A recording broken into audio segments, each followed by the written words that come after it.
Assalamualaikum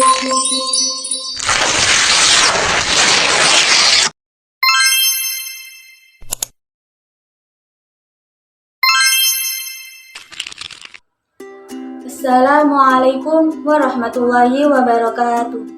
Yang terhormat Bapak Muhammad Syarif Khalili, MPDI, selaku dosen mata kuliah Etika Politik Pendidikan.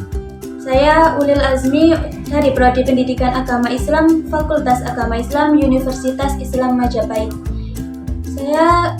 Di sini saya akan sedikit menjelaskan tentang sejarah berdirinya pesantren dan pengaruh pesantren dalam perkembangan pendidikan di Indonesia.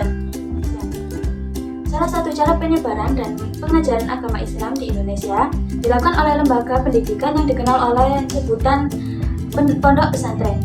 Perannya sangat besar dalam masa-masa awal penyebaran Islam di Nusantara. Islam masuk ke Indonesia pada abad ke-7 Masehi.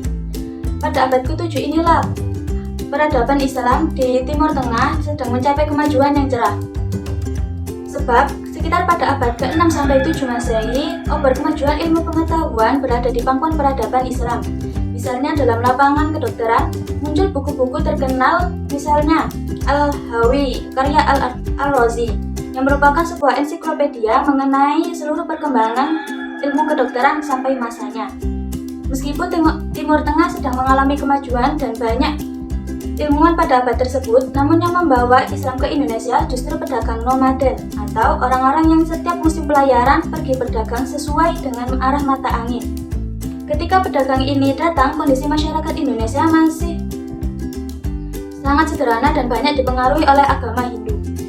Dengan alasan inilah penyebaran Islam awal disesuaikan dengan keadaan masyarakatnya. Hal ini bisa dilihat pada saat Wali Songo yang menyebarkan ajaran Islam. Kebudayaan masyarakat setempat sering dijadikan modal dasar bagi mereka untuk menyisipkan ajaran Islam. Misalnya Sunan Kalijaga menggunakan wayang sebagai media dakwah, Islamisasi sebagai media dakwah. Islamisasi kebudayaan sebagai strategi penyebaran Islam tersebut tentunya sangat mempermudah penerimaan ajaran yang disampaikan, sehingga Wali Songo berhasil menyebarkan dan mengembangkan ajaran Islam di Indonesia. Dalam waktu itu, di era Wali Songo inilah istilah pondok pesantren mulai dikenal di Indonesia. Ketika itu Sunan Ampel mendirikan padepokan di Ampel, Surabaya sebagai pusat pendidikan di Jawa. Para santri yang berasal dari Pulau Jawa datang untuk menuntut ilmu agama. Bahkan di antara para santri ada yang berasal dari Goa Talo, Sulawesi. Padepokan Sunan Ampel inilah yang dianggap sebagai cikal bakal berdirinya pondok pesantren yang terbesar di Indonesia. Salah seorang santri dari padepokan Sunan Ampel adalah Sunan Giri yang mendirikan pesantren Giri Kedaton. Beliau juga merupakan penasehat dan panglima militer ketika Raden Patah melepaskan diri dari Majapahit. Keahlian beliau di bidang fikih menyebabkan beliau diangkat menjadi mufti setanah Jawa. Santri dari Sunan Giri ini adalah Raden Patah yang kemudian menjadi raja pertama di Kerajaan Demak, yang merupakan putra terakhir dari Raja Majapahit Prabu Brawijaya V. Kerajaan Demak merupakan kerajaan Islam pertama di tanah Jawa yang dibimbing oleh para Wali Songo. Pada masa Raden Patah pula, Kerajaan Demak mengirimkan ekspedisi ke Malaka yang dipimpin Adipati Unus untuk merebut Selat Malaka dari tangan Belanda. Begitulah pesantren pada masa Wali Songo yang digunakan sebagai tempat untuk menimba ilmu sekaligus untuk menempa para santri agar dapat menyebarluaskan ajaran agama Islam, mendidik kader-kader pendakwah guna disebarkan ke seluruh Nusantara.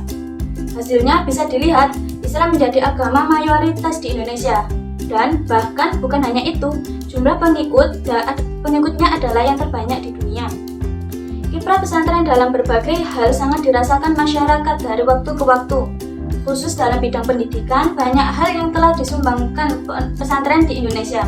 Sebagai lembaga pendidikan pertama dan tertua, tentu pendidikan pesantren menjadi inspirasi bagi tokoh-tokoh pendidikan dalam merumuskan sistem pendidikan nasional di Indonesia.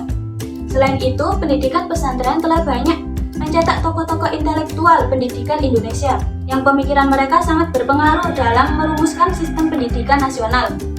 Pada sisi lain, keberadaan pesantren ternyata memiliki tiga peranan penting di Indonesia, yaitu sebagai pusat berlangsungnya transmisi ilmu-ilmu tradisional, sebagai penjaga dan pemelihara terhadap keberlangsungan Islam tradisional, dan sebagai reproduksi ulama. Untuk sekarang ini, sumbangan yang begitu nyata dari sistem pendidikan pesantren terhadap pendidikan nasional adalah munculnya wacana tentang pendidikan karakter bangsa. Sebagaimana diketahui bahwa model pendidikan karakter di pesantren cukup berhasil dengan indikator telah banyaknya mencetak ulama-ulama Indonesia. Hal ini dikarenakan sistem pendidikan pesantren tidak hanya mementingkan aspek kognitif semata, tetapi juga sangat mengutamakan pembentukan karakter atau akhlak santri-santrinya. Oleh karena itu, untuk masa-masa yang akan datang, pendidikan pesantren diprediksi memiliki beragam peran sebagai model dalam pendidikan nasional. Yang pertama, peran instrumental. Upaya pendidikan nasional tidak diragukan lagi memerlukan sarana-sarana sebagai media dalam mengejawantahkan tujuannya.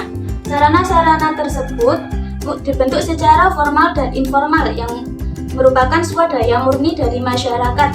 Dalam tatanan inilah, pesantren sebagai alat instrumen pendidikan nasional sangat partisipatif emansipatoris. Kedua, peran keagamaan. Pendidikan pesantren pada hakikatnya dikembangkan untuk mengefektifkan usaha dalam penyiaran pengamalan ajaran-ajaran agama. Tujuan intinya adalah mengusahakan terbentuknya manusia yang berbudi luhur dengan pengamalan agama yang konsisten. Sedangkan pendidikan nasional adalah untuk menciptakan manusia bertakwa, sehingga untuk kepentingan tersebut pendidikan agama dikembangkan secara terpadu melalui sekolah atau madrasah. Ketiga, peran mobilisasi masyarakat. Dalam kenyataannya, usaha pendidikan nasional secara formal belum mampu menampung seluruh hak pendidikan pesantren bagi putra-putrinya. Hal itu mungkin karena biaya yang tidak serta anggapan bahwa pendidikan keagamaan sangat dibutuhkan. Jadi hal itu merupakan sumbangsi pesantren dalam menggerakkan gairah pendidikan nasional. Yang keempat, peran pembinaan mental dan keterampilan. Sebagaimana tujuan pendidikan nasional, yaitu menciptakan manusia Indonesia yang memiliki kepribadian mantap dan mandiri serta memiliki rasa tanggung jawab kemasyarakatan dan kebangsaan. Maka pendidikan pondok pesantren dikembangkan tidak hanya pada sektor agama saja, tapi juga ada pembinaan terhadap mental dan sikap para santri untuk mandiri dan meningkatkan keterampilan serta berjiwa entrepreneurship. Semua itu membutuhkan sarana yang efektif dan efisien guna membina dan mengembangkan manusia dalam masyarakat melalui pendidikan yang teratur, rapi, berdaya guna, dan berhasil guna.